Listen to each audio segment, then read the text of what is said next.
Hello friends, welcome to the course on SAP 2000 tutorial for complete beginners. In this course, we'll learn the basics of the SAP 2000, and if you are completely new to this software, this course will help you to make familiar with this software.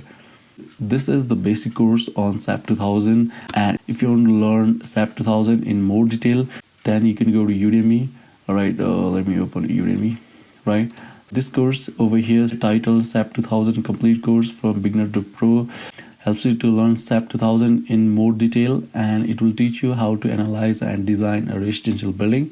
In this course, I have used a real-world example of a residential building, so we'll know how to model this building over here in SAP 2000 and also design the various structural elements of this building. Once you go through this course, you will be able to design a residential building by yourself. The price of this course is pretty much reasonable, and if you search for SAP 2000, let's do it. And you can see that this is the bestseller course right now, and it's $12.99, and you might get this course for like $9. Okay, so if you go to any institute to learn this same course, they will charge you like $100 to $1,500. So that is way much than the price you will get over here. And anytime you can always ask me questions if you encounter any problem from installation to design, right? This is just a suggestion, so if you're interested in learning the design of the building, you can take this course, right? Okay, so let's close this window. And okay, so remind me later. I have opened SAP 2000 over here, right? So you can get this window after you click on that shortcut menu on your desktop, right? Okay, so this is the menu bar over here, and so these two bars are called as the toolbars, right? Here you see the status bar, and here you see the units, right? Okay, a menu bar over here has got different menus, right? So file menu where you start a new model or open an existing model, or you import from the AutoCAD or different other files, right? Also you can print the tables, print graphics, okay, and capture pictures, or you can exit the window. So this is pretty much similar to the other applications that you normally use. Edit menu over here helps to edit the model that you create in SAP 2000. View menu helps you to change the view of your model, and define menu helps you to define the materials or the sections that you will use for modeling your building. Draw menu is for drawing the different structural elements. So select menu is for selecting the structural members. For example, if you want to select a group of beams or columns, or if you want to select any specific slab, right? And assign menu is for assigning different things, for example loads, or assigning the frame members. So analyze is for analyzing the structure, and display is for displaying the results of the analysis, and design is for designing, right? And options is for changing various options available in SAP 2000. So we'll see these things one by one in the coming lectures. Hello friends, in this section we'll learn how to model a simple beam and analyze it, right? So once you open this window, click on file and click on new model. So after that, click on grid only and just click OK for now. Let me demonstrate something to you.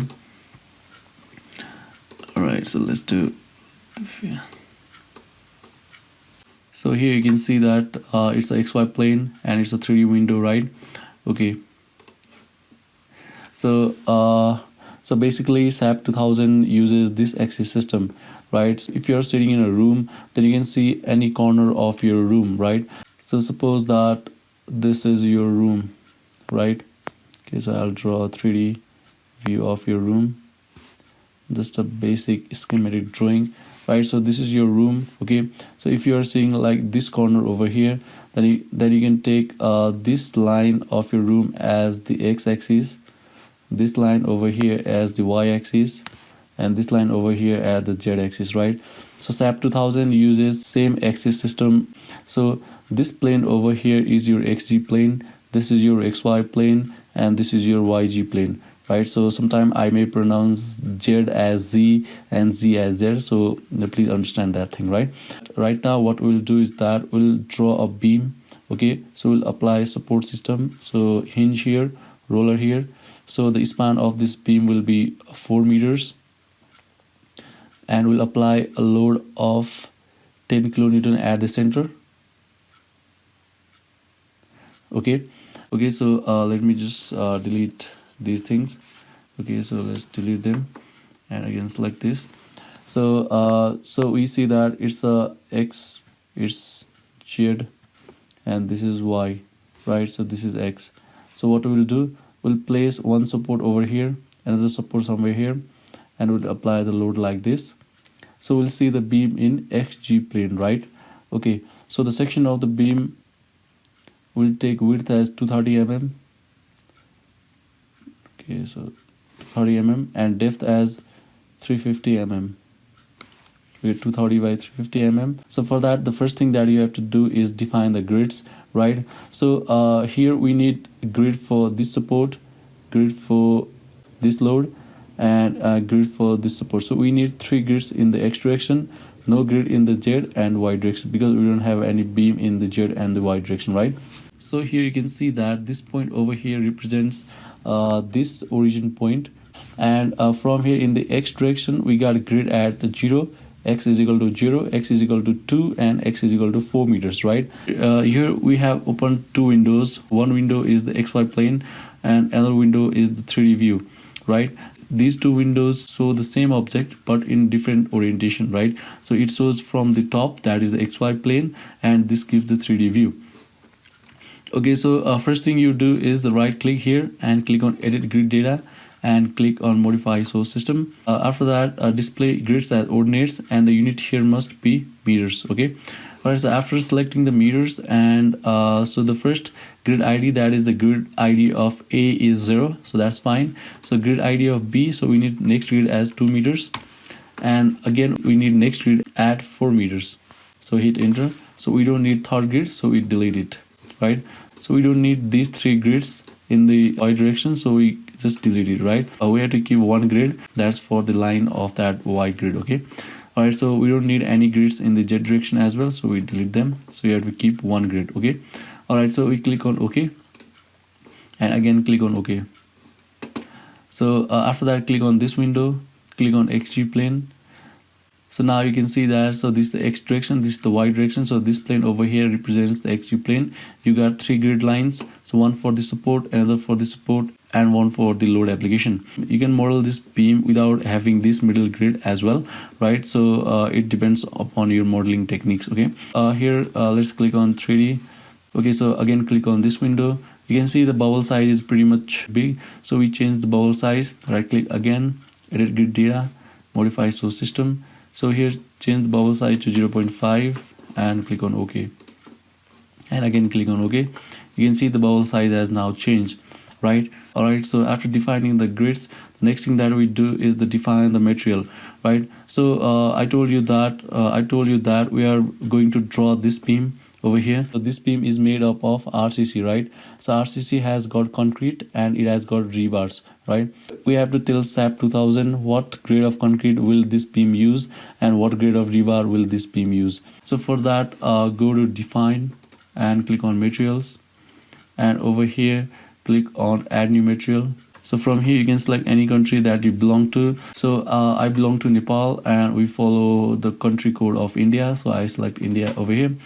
And the material type, we are going to define concrete, and standard is Indian, and the grade we take as M20, and we click on OK. So if you want to modify the properties of this grade of concrete, you can click on modify source material, and from here you can change the properties if you want to, or if you know specifically any property, right? Okay, so if you don't know, just keep them as they are and click on OK. And after that, again click on add new material and click on rebar. So don't get confused with this steel. So steel means the steel members like I section, C channels. Okay, for the steel bars we have to select the rebars. Okay, and here we select HYSD grade 500 and click on OK.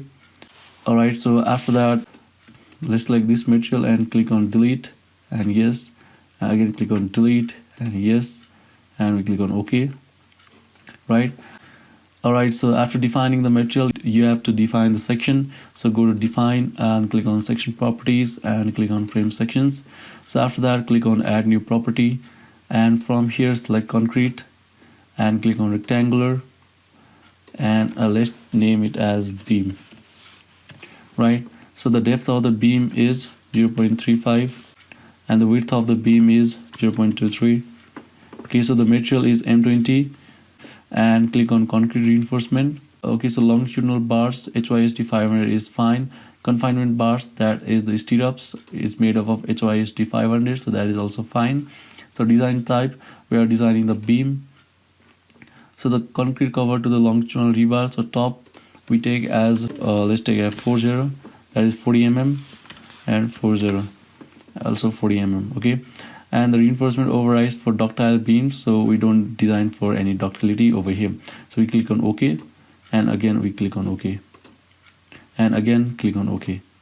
Okay, so after defining the beam, the next thing that you can do is draw the beam. Okay, so for drawing the beam, click on draw, click on draw frame cable tendon. As you can see that this icon over here is also available here. This you can take as shortcut toolbar to access the draw menu, right? So if you click over here, you can see this dialog box appears. So line type object, straight frame. So section, we are drawing a beam, so we only have a beam right now.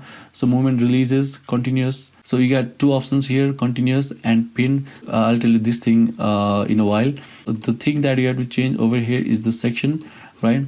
After selecting the section that you want to draw, for example, right now we only have a beam. Sometimes you might have beam of different sizes listed here, and also the columns. In that situation, you have to select the appropriate section that you're drawing right now, right? Okay, so we click on beam, and after that click on this point over here, left click. Now you can draw a beam, right? Two things that you can do. The one thing is that you can click on this 2 meter and again click on this 4 meters. Or what you can do, you can just directly click here, first click, and made second click over here. Alright, so if the movement release here is continuous, this beam and this beam, they will be taken as a continuous beam, and there will be movement at this point also. So these two beams will behave as a single beam if the movement release over here is selected as continuous, right? So if you select pinned over here, in that situation, this joint over here will be taken as the pinned support. Okay, it means that there won't be any movement, right? So this normally doesn't happen. Our beams are always continuous in any structure. So we select continuous over here. After drawing the beam, hit enter. Now you can see that you have drawn a beam, right? Now you go to the select option. So select this joint, click on assign. Alright, so this assign menu is used if you have to give something to SAP 2000. So go to assign, click on joint, click on restraints. So we'll give a hinge support to this beam. So we click on this hinge support and click on apply. You can see that the hinge support has been provided. Again, select this joint over here and click on roller, click on apply, click on OK. Right, after giving the support to the beam, we have to apply the load of 10 kilonewton. So for that, what you can do, just select this joint. So after selecting the joint, go to assign, select on joint loads, click on forces. So as you can see, this is the Z axis and the upward direction is taken as positive. We are applying the load in the downward direction. So we get the load of minus 10 and the unit is kilonewton. You can change the unit from here if you want. Okay. So options, replace existing load or add to existing load. So if you're applying multiple loads, you can click on add to existing load. Alright, so replace existing load means that if you have already applied a load and you want to replace that load, it will replace the load with this value, and we click on OK. Now you can see that load of 10 kilonewton has been applied. This is one way of modeling and applying a load. There is yet another method that you can use. So for demonstrating that method, let us select these two beams by left clicking on them and hit delete. Okay, so everything is gone. Again, click on this draw, select your section and click over here, left click, and after that directly left click over here and hit enter, and after that click on select. So select this joint, go to assign, joint, restraints, again give the hinge support, click on OK, select this one, assign, joint, restraints, select roller, click on OK. Right, so after that select this beam to apply the load, go to assign, go to frame loads, click on point load. Right, so we are applying the load in the gravity direction. So here relative distance from NI, this end of the beam is called as the NI and this end is called the NJ. So relative distance from NI means that this entire span of the beam, that is of 4 meters, will be considered as 1 meter, and based on that conversion the load will be applied. So absolute distance means that this entire beam will be considered as of 4 meters. Okay, so if we take the relative distance from end eye, we're applying the load as the mid portion, that is we're applying the load as 0.50 meters, right? 50 meters. Okay, 0.50 meters. So we are applying the load of 10 kilonewton, and at other points the load is 0. We click on apply. Now you can see that the load of 10 kilonewton has been applied. Okay, and we click on OK again. After the application of the load, we'll analyze the beam, right? There are two ways by which you can analyze the beam. If you remember applied mechanics that you had studied in your engineering college, so you must remember that while we analyze any beam for its bending moment or its shear force, we never consider the weight of that beam, do we? We don't do that, right? Here what we have done is that we have defined the section of the beam that is of 230 by 350 mm. So while analyzing the SAP2000, we'll consider the weight of the beam. So we'll tell SAP2000 not to consider the weight of this beam. Okay, so for that, go to define and click on load patterns. So here the dead load, that is the dead load of this beam, we'll use the dead load multiplier as 0. So in that situation, whatever the dead load that the SAP will calculate for this beam, it will multiply that load with 0 and make the entire load value as 0. That means it won't consider any weight of this beam. Okay, so we click on modify load and we click on OK. So after that, go to analyze and click on run analysis and click on run now. Okay, so we have to save our file. Let's save it as practice file, PRACTIC practice file. Okay, and so I suggest you to make a folder, because SAP2000 will make many backup files, so we save it here. Right now it's running the program. Okay, so you can see the deflected shape of the beam, right? So if you want to do the animation, click on start animation. So you can see the animated deflected shape of this beam. Okay, so this is the exaggerated view. No beams deflects like this. Okay, so click on stop animation. Alright, so after performing the analysis, next thing that we can do is that we can see the shear force and the bending moment diagram of this beam. So for that, I'll click on display, click on show forces and stresses, click on frame cable tendons. Here the case combo is dead, and shear 22 means the major shear and moment M33 means the major moment. So click on shear 22 and click on OK. So you can see the shear force diagram of this beam. Again, if you click on display, click on show forces stresses, so you can get this menu directly from here, right? So you can see the same icon over here, right? So we click here, click on frame cable tendons and click on show values, click on OK. So -5 kilonewton, -5 kilonewton is the shear value. Again, click on this drop down menu, click on frame cable tendons, click on moment M33 and click on OK. You can see the movement of -10 kilonewton. Okay, again click on this.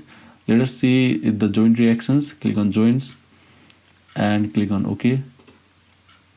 You can see the reaction value of -5 kilonewton, -5 kilonewton. If you want to see the deformed shape of this beam, again go to display, click on show deformed shape. You can access this option from here as well, right? And from here click on OK. Now you can see the deformed shape of this beam. Okay, so again let's see moment values and click on OK. And if you right click on it, now you can see the values in this dialog box. Okay, so the case is dead. You can change the item that you want to see, the major shear force or the minor shear force, axial load. Okay, and end I means this end and end J means the other end. Okay, alright, so if you want to see the maximum value, you just click show max, and if you want to see the values at different points, click on scroll for values. Now if you scroll this line throughout the length of this beam, you can get the moment values, shear force values and deflections at different points. Okay, and you can see the location at which point the value is displayed, right? So this is how you analyze and display the results of analysis for a simple beam. And now let us move on and let us model and design this simple structure over here. Okay, the basic principle that is followed to model and design this structure is similar to that we do in a building. Okay, all right, so height of each story we take as 3 meters. So this height is 3 meters and this height is also 3 meters. You can see the axis. So this is the x direction, this is y, and this is the g direction, right? Okay, so span in the x direction is 5 meters. That is, this span over here is 5 meters, and span in y direction is 6 meters. That is, this span over here is 6 meters. The beam size we take as 230 by 350 mm, column size 350 by 350 mm, slab thickness 125 mm, grade of concrete M20, grade of steel Fe500. Okay, so keeping these data values and this is structure in mind, let us model it, right? So for that, click on file, click on new model, and if you want to save, click on yes. Once you select the units, you can change the units from here as well. We'll go with kilonewton, meter, and centigrade. So kilonewton is the unit of force, meter is the unit of length, and centigrade is the unit of the temperature. All right, so we click on grid only, and after that click on OK. So you can change the grid values from here if you want, right? So I just prefer to click on OK. So after you get this window, the first thing that you have to do is edit your grids. So we right click over here, edit grid data, and modify so grid system. If you see this building over here, you need in the x direction this grid and this grid, right? And in the y direction you need 1 and 2 grids, and in the z direction you need 1, 2, and 3 grids. Okay, all right. So the first ordinate is 0. The second ordinate is the span in the x direction was 5 meters, so we take the second grid at 5 meters. Okay, so we delete these 2 grids. And again in the y ordinate, the first ordinate is 0, second grid is at 6 meters, and we don't need these 2 values. And in the z direction, the first grid is at 0 ordinate, second is at 3 meters, third is at 6 meters. We delete these 2. Okay, if you want different values than these, you can input those values. Okay, for example, if you want your y grid at 10 meters, you can change it to 10 meters, right? And bubble size, let's do it to 0.5 because big bubble sizes are not good to see, right? Click on OK, and again click on OK. If you click here, click on XY plane, click here, click on 3D window. Now you can see the 3D view of the proposed building, and this is the XY plane. Once you edit the grids, the next thing that you have to do is define the materials. For that, go to define, click on materials, click on add new material. From here, select the country that you belong to. So I select India as an example. Click on material type, click on concrete. So Indian user, grade concrete, we take M20. Okay, and click on OK, and again click on add new material. From here, select rebar, select Indian HYST 500 take, and click on OK. So delete these 2 materials because they might confuse you. Okay, and click on OK. So after that, we define beam, column, and slab. For that, go to define section properties. So beam and column come under frame sections. So we click here and click on add new property, and let's change it to concrete. Select on rectangular, and from here we name it as beam. Okay, so the size of the beam is 230, that is 0.23 by 350, that is 0.35. And concrete reinforcement, we change it to beam, and here you have to select HYST 500 for both of these options. Okay, and concrete cover, let's take 40 mm. Here also let's take 40 mm. Click on OK, and again click on OK. After that, again click on add new property, click on rectangular. Here we'll change it at column. So the column is 350, that's 0.35 by 0.35, and here change the material to M20, and concrete reinforcement, click here. So the longitudinal and the confinement bars HYST 500, select them, and design type is column. So the reinforcement configuration is rectangular, confinement bars are ties, right? So the longitudinal bars clear cover, let's take as 50 mm, and number of longitudinal bars along 3 direction face means that this face and this face. Okay, so many people change these things over here, but if your option is reinforcement to be designed, then the things over here won't matter. Okay, if you have already got a column and you want to check whether or not that column will support the load, in that situation you give the number of revars that are available in that column, and after that just check this reinforcement to be checked value. Only then SAP will take these values over here, otherwise SAP will calculate its own values. Okay, so it won't take these things, right? All right, so following the normal practice, just select this as 16D, right? And here select it as 8D. Where is that? 8D. Okay, and click on OK, and again click on OK, and again click on OK.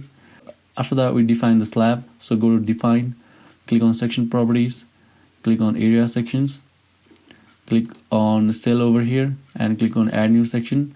So we name it as slab, right? So type slab thin means that it will take some load, so slab thick means that it will take major load, right? And if you select the membrane over here, so it means that it won't take any load that is applied on it, and it will transfer all the load that is applied on it to the beams, and it won't resist any of the loads. Okay, so as you know that 125 mm slab takes some load, that is why we go with cell and thin, right? So the membrane, okay, so the thickness of the slab is membrane means that when it's not bending, and bending means that when it's bending, right? So that is obvious. So material name, so M20, material angle is 0, and we click on OK, and again we click on OK. After defining the sections, we'll now model our building. Okay, all right, so let us again see what we have to model. So you can see that you got 4 columns, then you got 4 beams, then you got a slab, then you got a same structure on the upper portion as well. You can see that the column here is in the XG plane, right? So this column and this column, they are in the XG plane. Same goes for these 2 columns. Okay, all right, so now what we do is that we go to XG plane. So XG plane 1A 1B, that means that 1A 1B means that we are on this plane. Okay, so this face of this structure, right? So what we do now, we click on this option over here, draw frame cable, or you can click on this draw quick frame cables. Okay, all right, so we click here, and from here we drop down this and click on column, and after that click left click here, drag it, left click here. So after that right click, so it will exit the drawing for now. Again left click and left click. Okay, again right click. So now we have drawn these 2 columns, you can see in 3D view. So now we have to go to this grid, right? Now we are on this plane, and if we move 1 step towards here, we'll go into this plane, right? So for that, click on this window and click on this up, move up in the list option, and click on here. So now you can see that you are on this plane. How? If you hover over here, then you can see that a blue rectangular box will appear over here, right? So if you hover here, blue rectangular box you can get here. That blue rectangular box shows in which plane you are right now. Okay, so we are right now in that plane. So again we select it, click here, right click, again do this, right click, right? So we have drawn 4 columns. Okay, so after drawing 4 columns, we have to draw these 4 beams. Okay, so go to XY plane. So XY plane at Z is equal to 0 means, so if you hover here, the blue rectangular box is at this portion, right? So we don't have any beams over here, we have got beams at this position. So what we do, we click on move up in the list. So now you can see that you have moved in the first floor, right? So we draw the beams.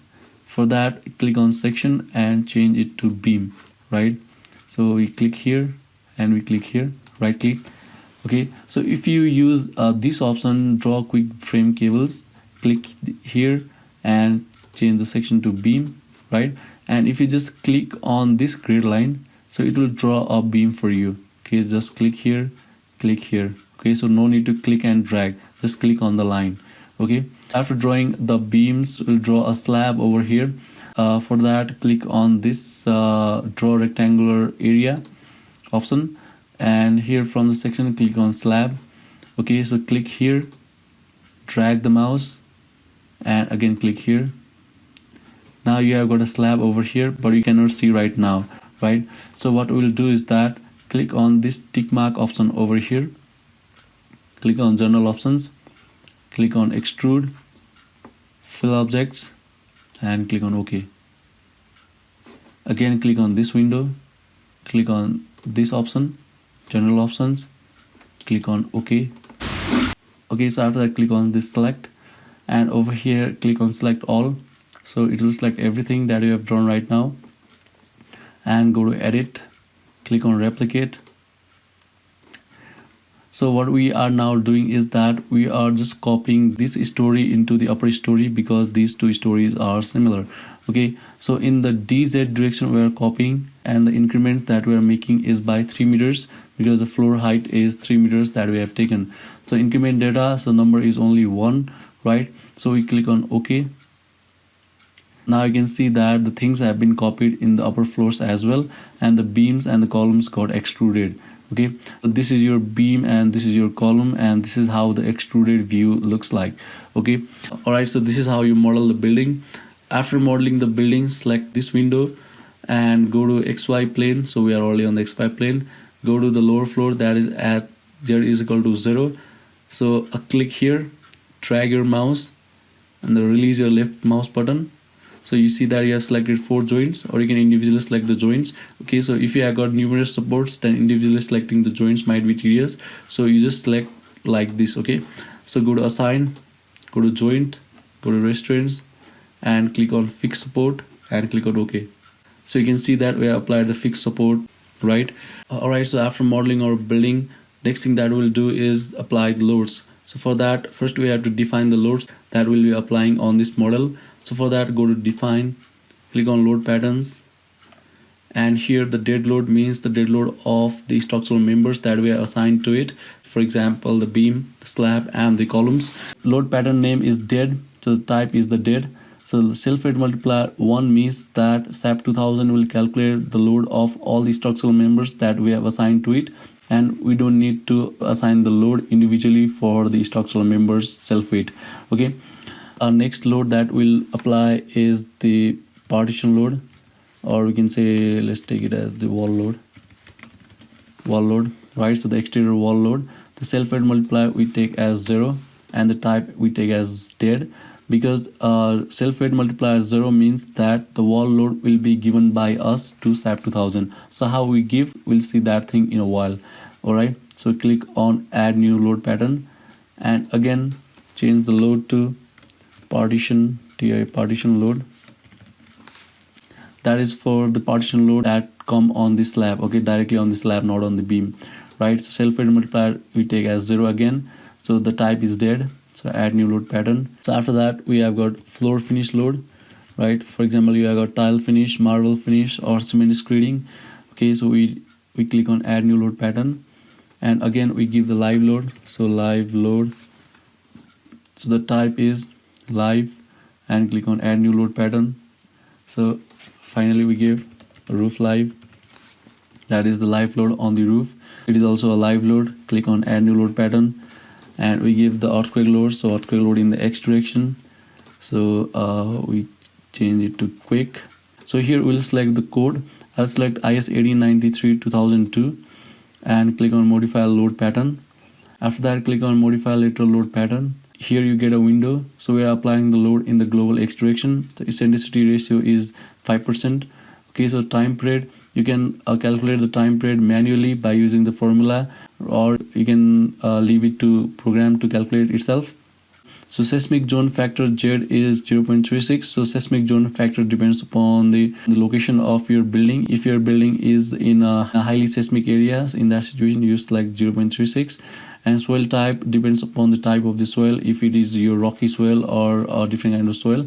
Okay, soil type 2. Importance factor depends upon the movement of the people in your building. If it's a place where there is high movement, you give the importance factor as 1.5. And if it's a residential building where there is not much movement of the people, you give the importance factor as 1. And response reduction factor means that when there is earthquake, how the earthquake force is absorbed by the building. If it's a OMRF, then you give the response reduction factor as 3. And if it is SMRF, you give, that is the ductile building, you give the value as 5. And you click on OK. And again, let's keep the load in the Y direction.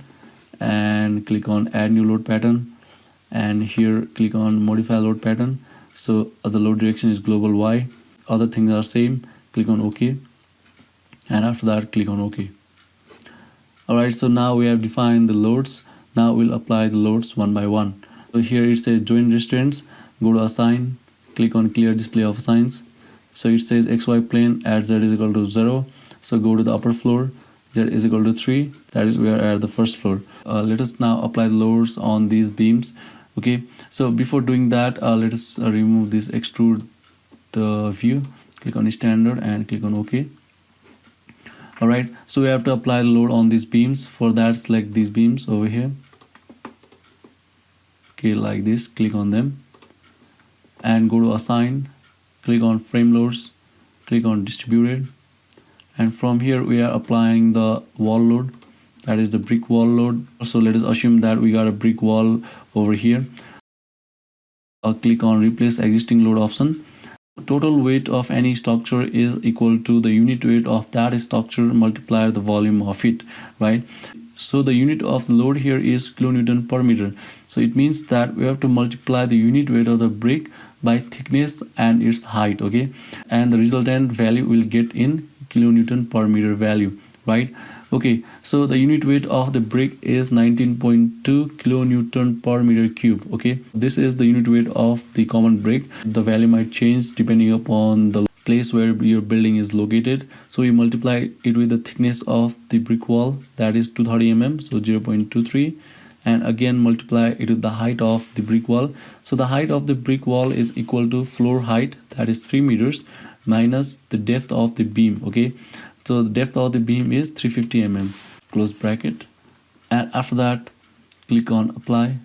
So the load of 11.702 wall load has been applied on these beams. If your wall has got opening, for example the wall on this beam has got a window, let us take an example. So in that situation, select this beam and click on this uniform load and multiply this value with 0.7, because only 70% of the wall load is taken and 30% is deducted for the opening. Okay, if you click on replace existing load, so the earlier applied value, that is of 11.702, will be replaced by 8.191 kilonewton per meter value.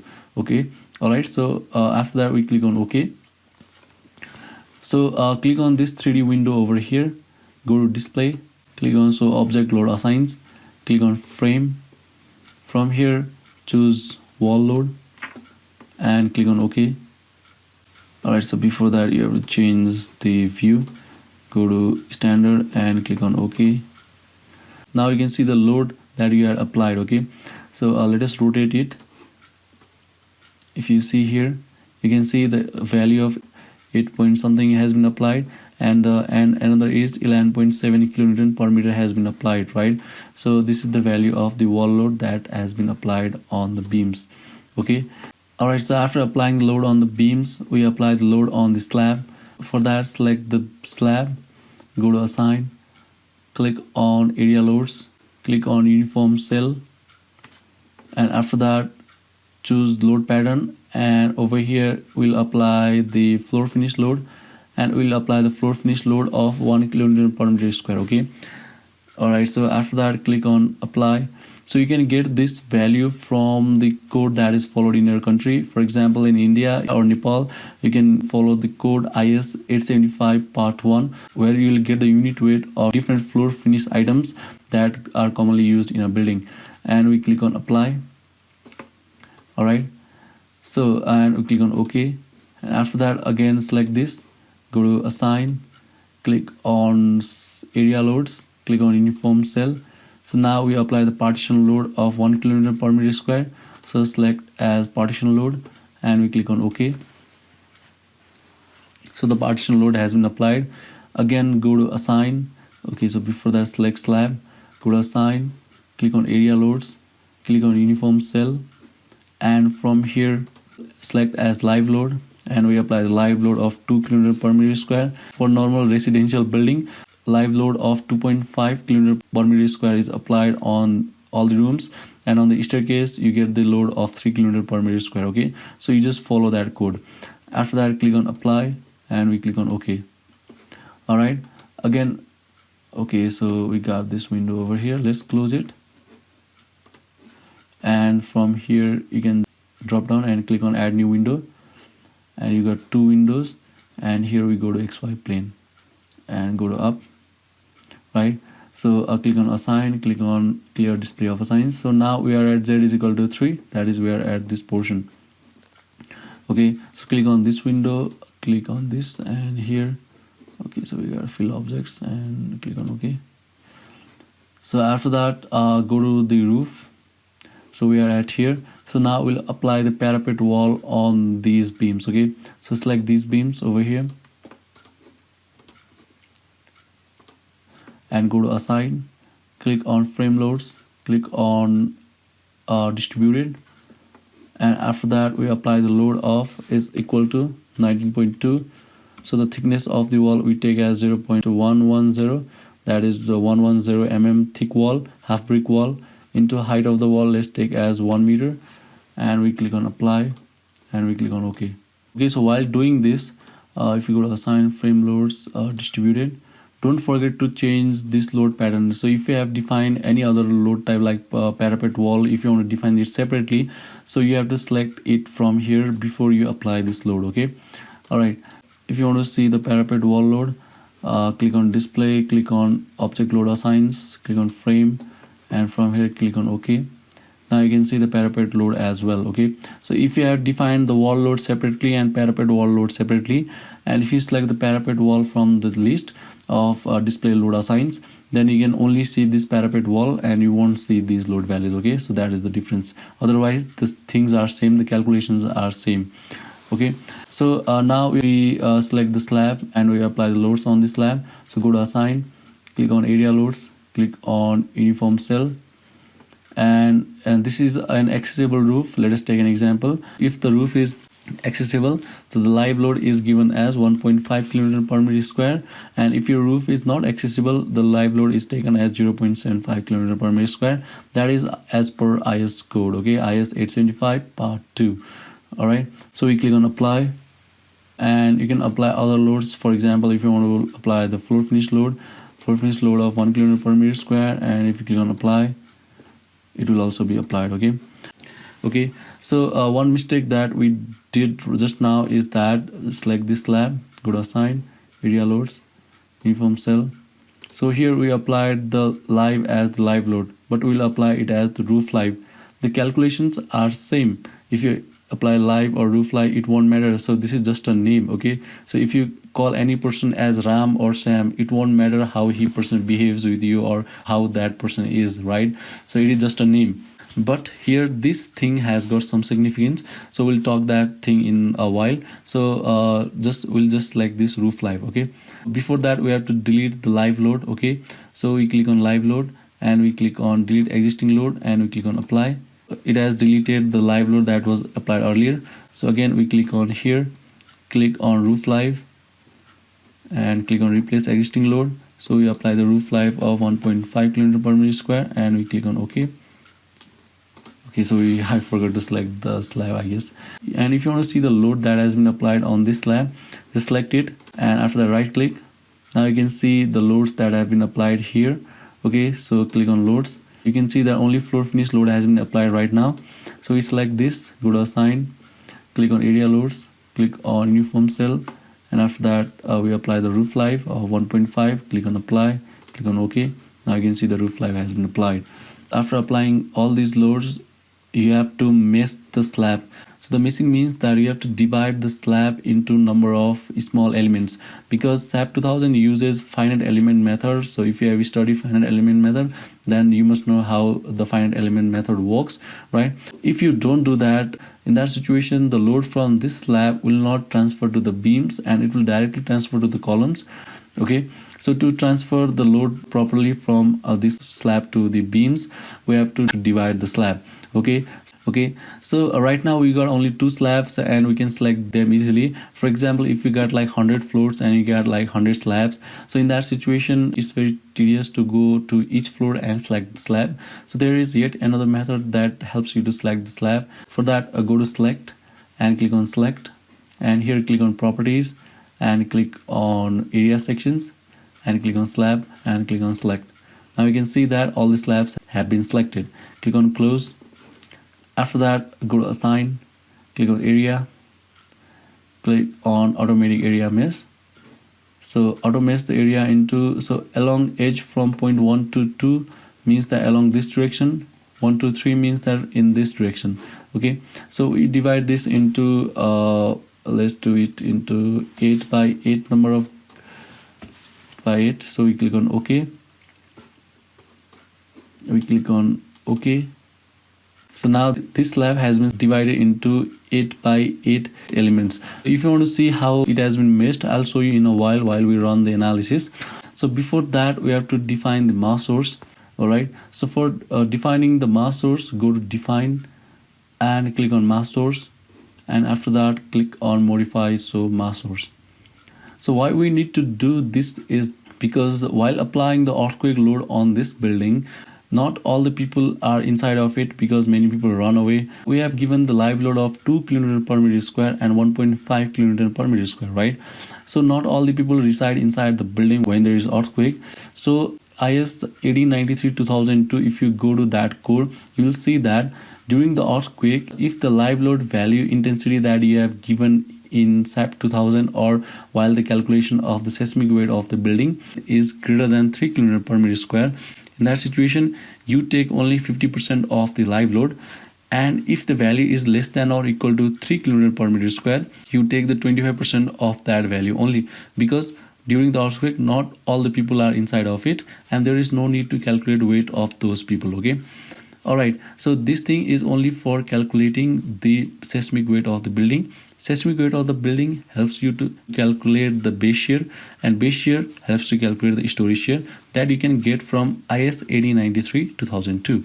Okay, so we click on specify load patterns and we uncheck this. Don't forget to uncheck this. Okay, if you keep on checking these two options, it will give you bizarre results, right? So the load pattern dead, we keep the multiplier as 1, means that all the dead load will be considered while calculating the seismic weight of the building. So we click on add, again we click on wall load, click on add, click on partition load, add, floor finish, add. So the live load, we take the multiplier as 0.25 because only 25% of live load is considered while calculating the seismic weight of the building. We click on add, and roof live. When there is earthquake, we assume that there are no people on the roof because all the people run away from the building or hide somewhere in the safe area inside the building, right? Okay, so due to this reason, we take the multiplier as 0. It means that all the roof live load value will be taken as 0 during the seismic weight calculation, right? So this is the reason that we define the live load and the roof live separately. Okay, so we click on add and we click on OK, and again we click on OK. All right, after doing this much, again save it. So you have to keep saving your structure, every 2 minutes or 3 minutes, right? So you can change this thing from options, and if you click on autosave model, and from here autosave the model within the specified interval. So let's take it as 2 minutes, or let's take it 5 minutes, and we click on OK. So it will save the model every 5 minutes, right? Alright, so this will help you to prevent loss of data in case the program crashes or you forget to save your data, right? Alright, so after doing this, let us define the load combinations that will be used for the analysis of this building. So load combination means that, so we have defined different loads and applied the different loads on this structure, right? These loads will not be applied as single loads, right? So you won't be applying only the wall load or only the earthquake load. So these loads will be applied in a combination, right? For example, live load plus dead load plus earthquake load, right? And we know that in the limit state method, the loads are multiplied with the partial factor of safety. To do these things, we have to define the load combination in SAP 2000. For that, go to design option over here, click on concrete frame design and click on view revise preferences. From here, select the code that is followed in your country. So I'll select Indian IS 456-2000, and after that click on OK. Alright, so again go to define. For defining the load combinations, click on load combinations. We'll click on add default design combos, and from here we select concrete frame design, and based on the code that you have selected, it will auto generate the 13 load combinations. So here you see the 14 load combination. UDCon 1 is not required, it is only dead load, right? So if you see UDCon 2 and click on modify show combo, you can see that all the dead load and the live load has been multiplied with 1.5. So this combination is 1.5 dead load plus live load. If you click on UDCon 3, click on modify show combo, you can see the dead load plus live load have been multiplied with 1.2, and the earthquake load in the X direction have been multiplied with 1.2. So this combination is 1.2 bracket dead load plus live load plus EQX. Okay, so you can check other combinations as well. We click on OK.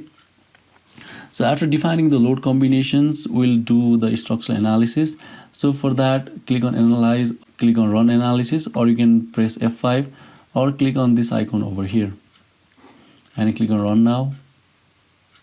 And now you can see the meshed form of this slab, right? I told you that we have divided this slab into 8 by 8 elements, right? So here 1 2 3 4 5 6 7 8 in the X direction, and 1 2 3 4 5 6 7 8 in the Y direction. So this is what meshing is.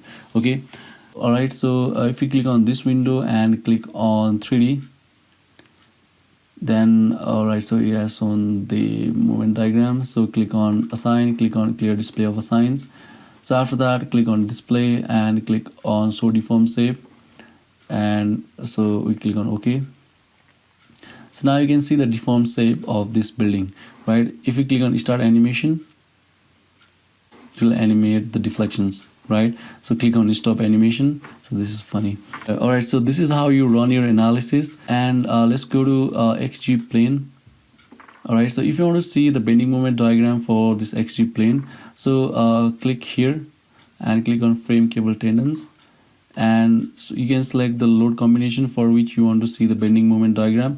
So let's select UDCon 2, and here shear force 22, let's do that, and so values, and click on OK. So for the load combinations 1.5 dead load plus live load, you can see the shear force values, right? So if you change the load combination and UDCon 3, you can see those values have changed, right? Okay, so if you want to see the movement diagrams, so let's do movement M33 and click on OK. You can see the movement values for the load combinations, so UDCon 3, right?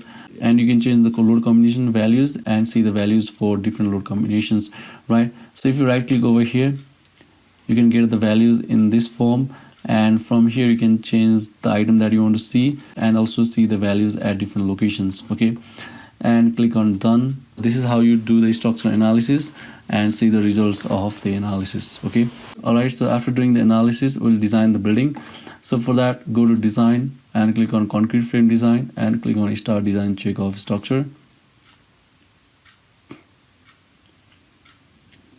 And if you change the unit to kilonewton mm centigrade, you can get the value of the reinforcement. Okay, so here you can see that this beam has been overstressed because the color is in this tone, right? It's red.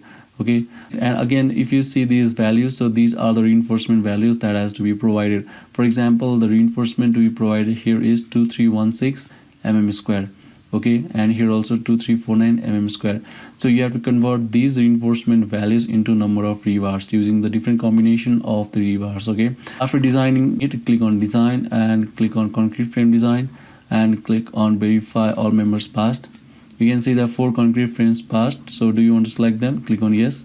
So let's see. So these 4 beams. So to know the reason for their failure, just over here, right click and click on summary.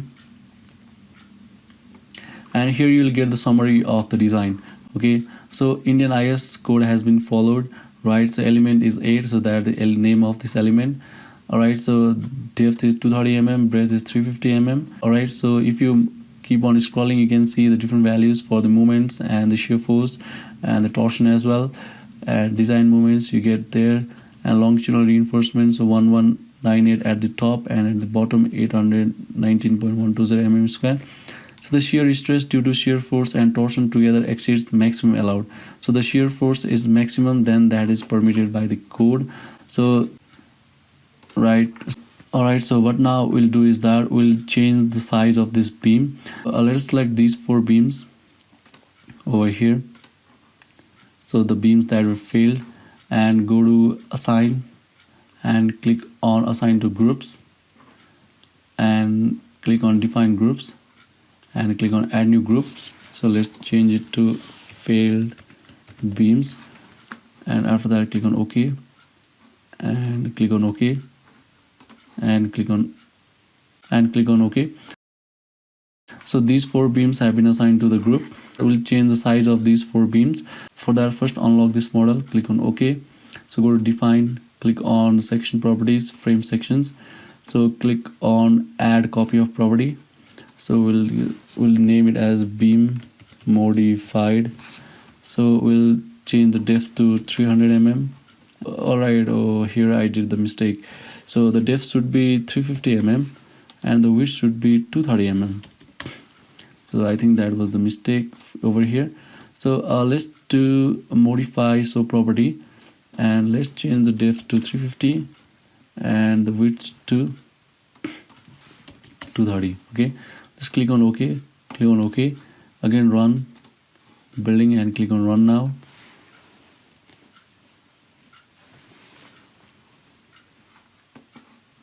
And click on design, concrete frame design, and start design check. Again our structure has got this red color, so it means that it is overstressed, so it will fail, right? Unlock this model. Let's change the size of only these 4 beams. Click on section properties, frame sections, click on add copy of property and click on let's name it to beam modified, and let's change the depth to 500 mm and width to 350 mm. Let's take it and click on OK and click on OK.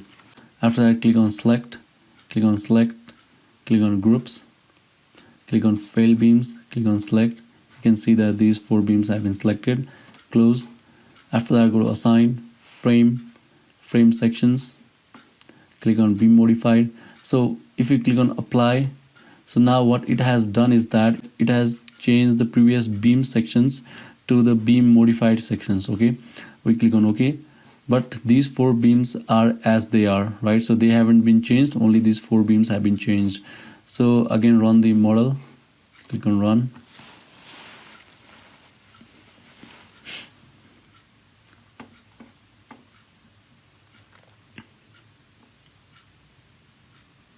And after that, click on this option to design. Now you can see that our member is not overstressed. Okay, so click on this drop down menu, click on verify all members passed, all concrete frames passed. Okay, so there are different other checks that you have to do. For example, you have to check for PMM interaction ratios, check the rebar percentage. All right, also you have to check for drift and torsional irregularity. Those things are mentioned on the course. Okay, so you can take that course if you want to learn those things, right? All right, so this is the basic introduction to SAP 2000 course. I hope this course was helpful to you. This course will make you familiar with this software. So this is the entire purpose of this course, right? Okay, so I hope you learned something from it. If you really like this course, I suggest you to take the other course. So if you have any questions, please feel free to ask me. I'll be happy to reply them. Thank you for watching and take care.